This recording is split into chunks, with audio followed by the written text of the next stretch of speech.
जुलाई 25। भगवान का नाम मत छोड़ो। संकल्प एक बहुत बड़ी शक्ति है। इच्छा यदि सचमुच बलवती हो तो वह वस्तु को अपनी ओर खींचे बिना नहीं रहती। उसी प्रकार भगवान की प्राप्ति के लिए हमारे मन में प्रबल इच्छा हो तो भगवान की प्राप्ति होती है। गृहस्थी और भौतिक वस्तुएं हम कितनी ही प्राप्त करें तो भी उनसे पूर्ण संतोष नहीं होता, क्योंकि वे मूलतः अपूर्ण होती है। इसके विपरीत भगवान स्वयं पूर्ण होने के कारण हमारी वासनाओं की पूर्ण तृप्ति होती है। वे क्षीण होती हैं और बाद में अपने आप नष्ट होती हैं। इसलिए हमेशा ऐसी इच्छा करें कि भगवान मुझे चाहिए। यह कहना और नामस्मरण करना एक ही बात है। मेरा अनुभव है कि सच्चे प्रेम से यदि हम अपना भार प्रभु राम पर छोड़ दें तो वे सदा हमारी कल्पना से परे की बातें घटित कर देते हैं। हमारी देह और हमारी गृहस्थी भगवान की सत्ता से चलते हैं। यह भान सतत रखकर संसार में बरतते तो हमें किसी बात की कमी नहीं पड़ेगी। नाम में एक विशेष बात है।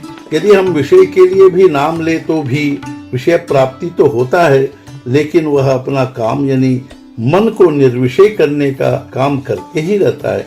अथवा किसी भी बात के लिए क्यों न हो नाम लेते रहें, लेकिन निर्विषय होने के लिए नामस्मरण करो तो सफलता जल्दी मिलेगी। साधन वही है और साध्य भी वही है।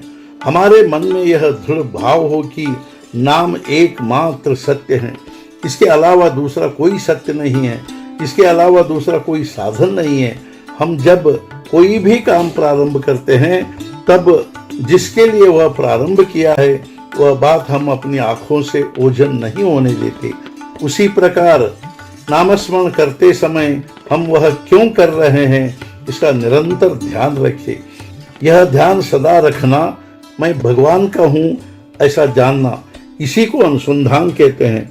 वास्तव में मैं भगवान का ही हूँ, लेकिन मुझे भ्रम से ऐसा लगता है कि मैं विषय का हूँ। संत तुम विषय के नहीं हो भगवान के हो ऐसा कहते हैं। यही संतों का बड़ा कार्य है और इसलिए वे नामस्मरण करने के लिए कहते हैं। नामस्मरण करने का मतलब मन को यह कहना है कि मैं विषय का नहीं हूँ, भगवान का हूँ। मन में यह भान निर्माण होना और यह भान स्थायी होने के लिए पुनः पुनः मन को वही कहने का मतलब निरंतर नामस्मरण करना है। जिसमें सचमुच भगवान की चाह है उसको सफलता मिलेगी ही। क्या हमें सचमुच संसार में सम्मान, कीर्ति, धन, विषय आदि नहीं चाहिए? यदि ऐसा नहीं होगा तो भगवान मुझे चाहिए ऐसा मुंह से कहने का कोई मतलब ही नहीं है। जो भगवान से प्रेम करना चाहे वह संसार का शौक छोड़ दे। संसार के पीछे दौड़ो तो अपना साधन डुबो बैठोगे। तुम सचमुच सतत भगवान का नामस्मरण करो और मन से भगवान को मनाओ। तुम कितने भी पतित हो तो पावन हो जाओगे। यह मेरा तुम्हें आशीर्वाद है। आज का मुख्य विचार, जो भी संकल्प मन में निर्माण होगा वह नामस्मरण युक्त हो। सद्गुरुनाथ महाराज की जय। जय जय रघुवीर।